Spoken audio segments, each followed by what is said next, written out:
se terminó el Sudamericano Sub-20 y la Celeste era la campeona hasta el minuto 84, ya casi que se veían con el título hasta que el mejor futbolista del torneo, Andrei, rompía la paridad del marcador, un baldazo de agua fría para Uruguay que aún tenían minutos de buscar el empate con el que sería suficiente, unos últimos 10 minutos donde las tácticas y estrategias ya no importaban más, era todo o nada, los 11 al área de Brasil, y en esa pequeña locura, Pedrinho de una contra sentencia el partido con el arco solo, ahí sin el arquero Randall. Y no es por ser tan prejuicioso, pero yo sabía que iba a haber golpes y Uruguay perdía, más aún porque son jóvenes, muchos aún no alcanzan la madurez y tal cual, combos, golpes por doquier entre brasileños y uruguayos, y me sorprende sí ver a varios jugadores de la Celeste romper en llanto porque, siéndoles sinceros, no tengo una mayor estimación sobre el Sudamericano Sub-20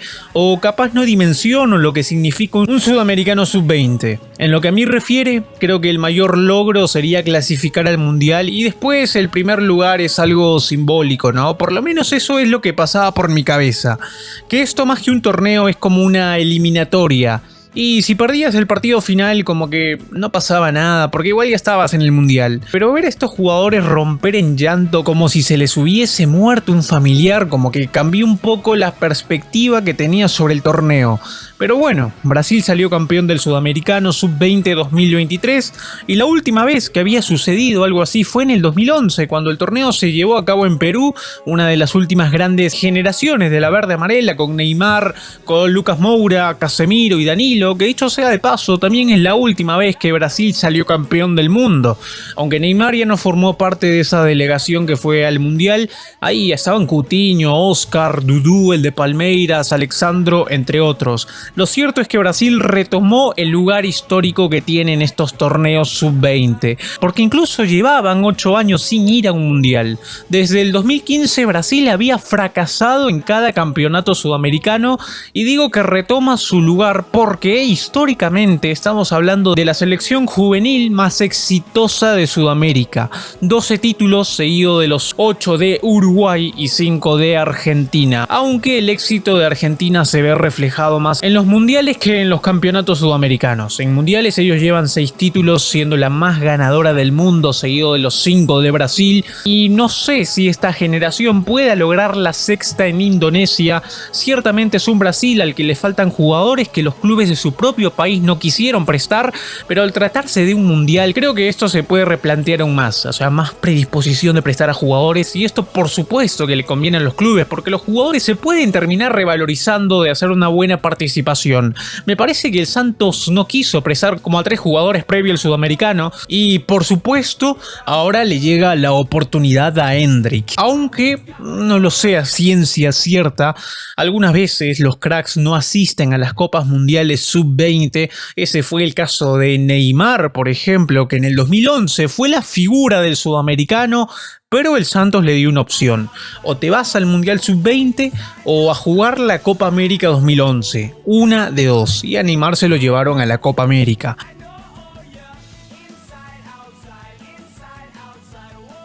Este video llegó gracias a 1xBet, la casa de apuestas más confiables con los coeficientes altos y pagos garantizados, con bonos de hasta $130 si eres jugador nuevo con tu primer depósito si usas mi código promocional billonario. Puedes hacer las jugadas que quieras, apuestas. Y bueno, hablando sobre este partido entre Uruguay y Brasil, no solo se congregaron en este último partido las 2 mejores selecciones del Sudamericano Sub-20 2023, sino también las 2 mejores en la historia de los torneos sudamericanos. Como les contaba, ambas selecciones son las más ganadoras en esta categoría. En la primera mitad nada más, ambos equipos no jugaron bien y pudiendo empatar para ser campeón, Uruguay estuvo casi todo el tiempo esperando a Brasil en el campo de la defensa. De esta forma, el duelo acabó arrastrado durante los primeros 45 minutos y el enfrentamiento se fue al descanso empatado sin goles. Un partido que cayó en el juego fuerte y los equipos fueron poco profundos. Tanto la celeste como la canariña remataron apenas un par de veces más al arco en el primer tiempo, porque en resumen el primer tiempo se fue estancado en la mitad de la cancha y los arqueros prácticamente no aparecían en acción. Fue un primer tiempo parejo en el que Uruguay comenzó mejor, jugando con tranquilidad y solvencia, y como es habitual en el equipo de Marcelo Broly, presionaban en 3/4 de cancha, con Luciano Rodríguez siendo la piñata de los brasileños, que consiguieron hasta 2 amarillas al provocarles faltas. Entendible si se trataba del jugador que carrea a esta celeste, y mientras Brasil iba creciendo en este primer periodo. Por el momento era un partido rescatable de una Uruguay que no se podía descuidar, pues un gol de Brasil lo iba a dejar afuera sin el título sudamericano.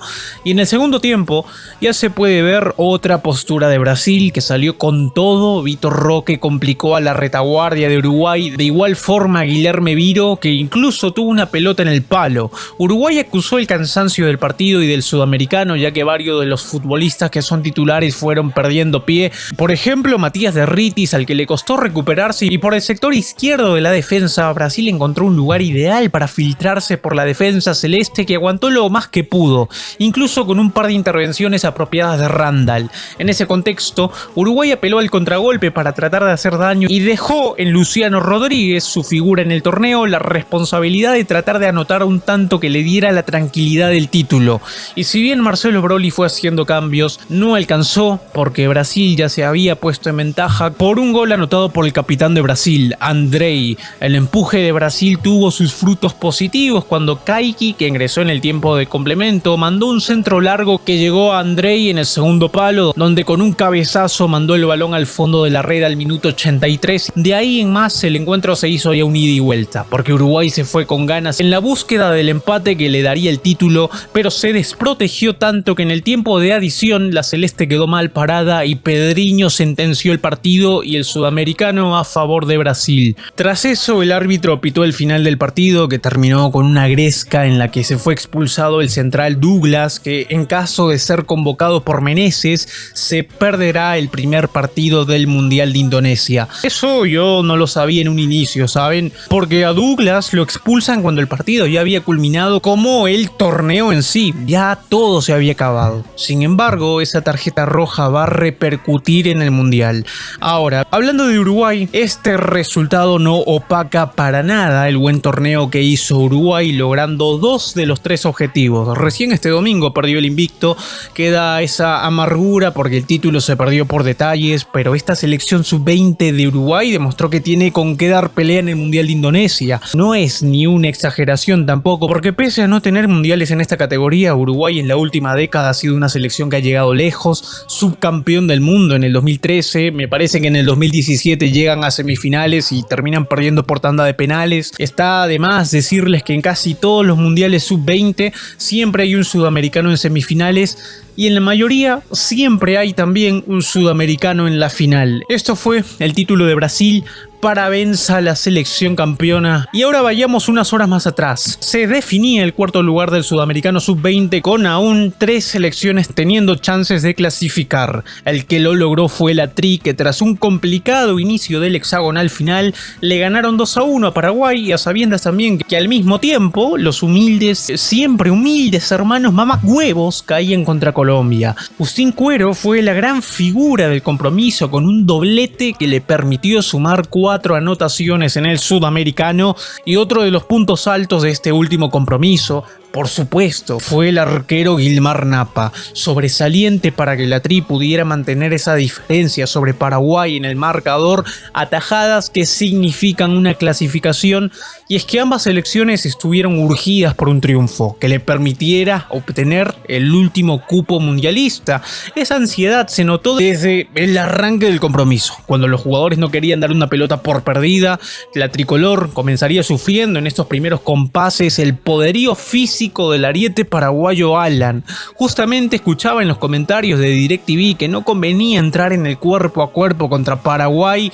Mira que los paraguayos se alimentan a base de tereré y asados, y los humildes ñaños con platanitos. Nada, mentira. El portentoso delantero paraguayo se las ingenió para probar los reflejos de Napa, pero todo sería mero espejismo, ¿saben? Agustín Cuero hizo las de capitán para sacar lo mejor de la Tri, avisando a los 10 minutos al albirrojo albirroja que Ecuador no sería un rival sencillo y el delantero cantaría el primero de la tarde. Bobadilla, el técnico de Paraguay, no lo podía creer y pese al gol, Ecuador perdió el control del partido. Paraguay se acercó varias veces con peligro al área tricolor y Guilmar Napa, una vez más, se convirtió en figura con unos buenos reflejos, velocidad y ubicación. Con el descanso y la charla técnica, la selección de Ecuador salió con mayor tranquilidad en la etapa de complemento. Los jugadores lucían calmados, tuvieron pocas equivocaciones en los pases.